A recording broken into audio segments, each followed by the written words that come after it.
Good morning, everyone. Myself, Sonali Asarkar, Assistant Professor from Mahatma Jyotiba Phule Mahavidyalaya, Amravati. Today, I would like to present a seminar on environmental pollution control under the refresher course on recent trends in environments and development organized by HRDC Dr. Babasaheb Ambedkar, Marathwada University, Aurangabad.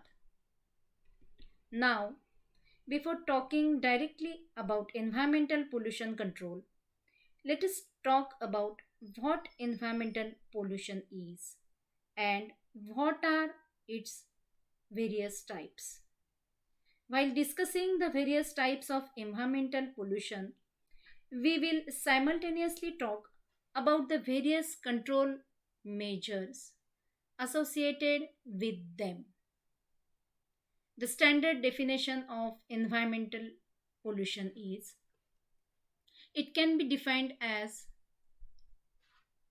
the contamination of physical and biological components of the earth, thus causing adverse effects on the ecosystem. It causes harm to humans as well as other living organisms. So, we will discuss all of these one by one. Types of environmental pollution are the most consistent and common types of environmental pollution are air pollution, second is noise pollution, water pollution, thermal pollution, radioactive pollution, and the last is soil or land pollution. Air pollution. It can be defined as the presence of substances in the atmosphere that are harmful to the health of humans and other living beings or causes damage to the climate or to materials.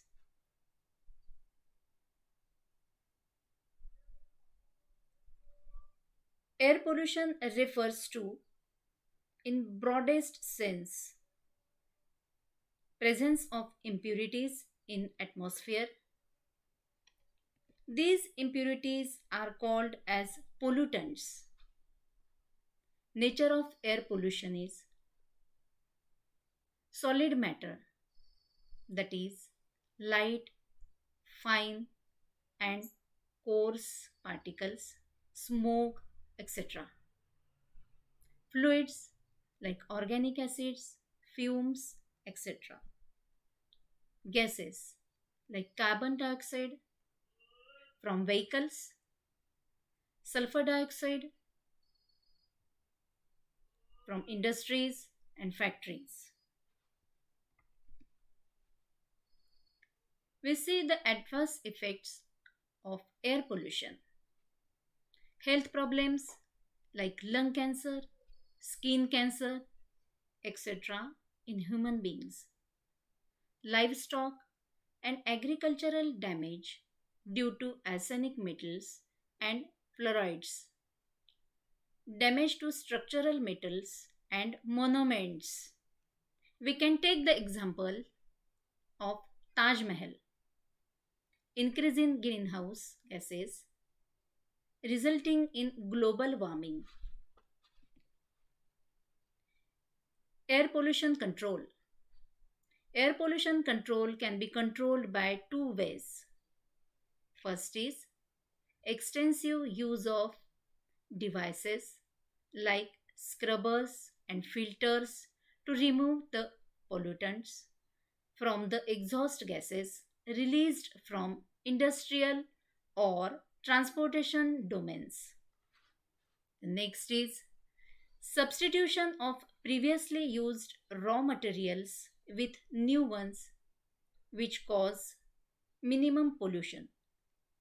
This includes the use of non conventional or renewable fuels like biogas, CNG, battery operated systems, etc. Next is noise pollution. It can be defined as the introduction of unwanted sound in an environment having adverse effects on society. Sources include various machinery in industries, loudspeakers, airplanes, etc.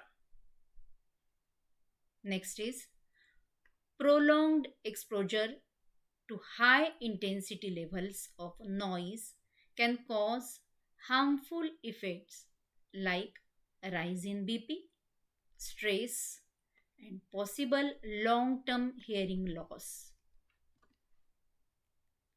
Noise pollution can be controlled by these ways: by isolating the industrial noise sources, choose low noise tools and machinery, maintain and lubricate the equipment, maintain distance between primitive noise sources and public. The next is water pollution. We can see in this image. Water pollution is the contamination of water bodies, usually as a result of human activities. Toxic substances enter the water bodies and harm the aquatic life as well as the human life. Primary causes of water pollution: number one is various artificial contaminants released by industries and settlements.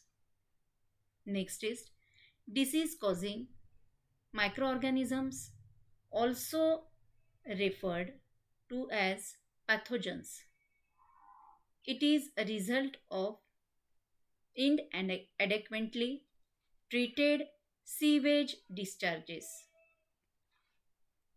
Various organic, inorganic, and microscopic toxic containment contaminants like detergent, food processing waste, etc., released by small scale units. The rise or fall in temperature of a water body caused by human influence. Water pollution control. Water pollution control is one side sanitation and safely managed sanitation, well prepared municipal wastewater treatment facilities, then proper industrial wastewater treatment and control urban runoff, then agricultural wastewater treatment and sediment control from construction sites. Next is thermal pollution. Thermal pollution is defined as a sudden increase or decrease in temperature of a natural water body as a result of any human influence. The sources of thermal pollutions are: first is most of the thermal pollution is generated by the power plants by virtue of industrial wastewater. Second is during warm weather, urban runoff can causes thermal pollution. We see the effects. Thermal pollution typically decreases the dissolved oxygen content in the water bodies, thus causing harm to the aquatic life. Thermal pollution can be controlled by these ways: by cooling plants, spray ponds, and cooling towers are used to reduce the temperature of heated water released from power plants or urban runoffs. We can see this image. This image shows a cooling tower in Dortmund in Germany. Next is radioactive pollution. Radioactive pollution as refers to the damage caused by harmful radiation or some radioactive material to the living beings. The sources of radioactive pollutions are: first is natural, cosmic rays from outer space, and the second is artificial, nuclear power plants, nuclear accidents, X rays, diagnostic kits, etc. Effect of exposure to radiations are: first is genetic damage to chromosomes. Mutations are caused by radiations.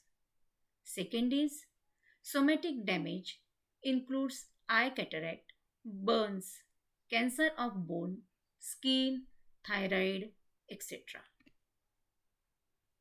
Radioactive pollution control. The nuclear pollution can be controlled by implementing a few measures. First is siting of nuclear power plants should be carefully done. Second is proper disposal of waste from laboratory should be done. Then uranium and thorium mining and refineries must be carefully maintained. Indoor pollution should be minimized. Last is soil or land pollution.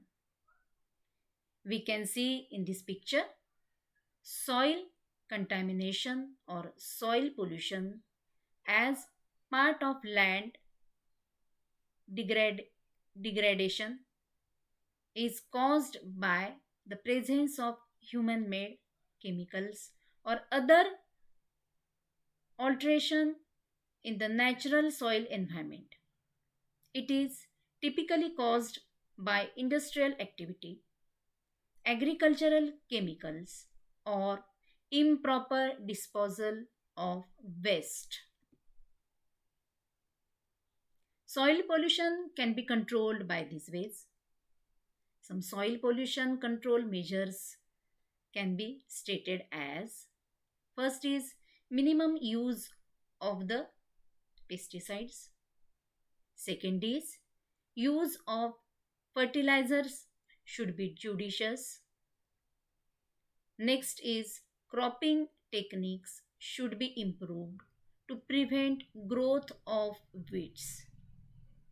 Next is special pits should be selected for dumping wastes. And the last one is controlled grazing and forest management. Now, recent advancements in environmental science. Numerous technological advancements of the 20th and 21st centuries are proving vital in the fields of sustainable development and environmental management. Techniques like carbon capture and storage, high density lithium batteries, electric propulsion, and much more eco friendly solutions are being deployed extensively to combat the global challenges of climate change. Scientists and researchers are working around the clock to provide sustainable solutions to today's challenges.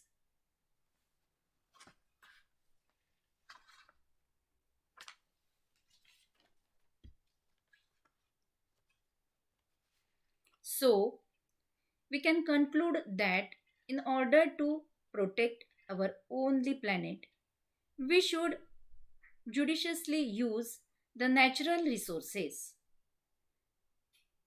work to achieve the 17 goals of sustainable development together to build a better, greener future.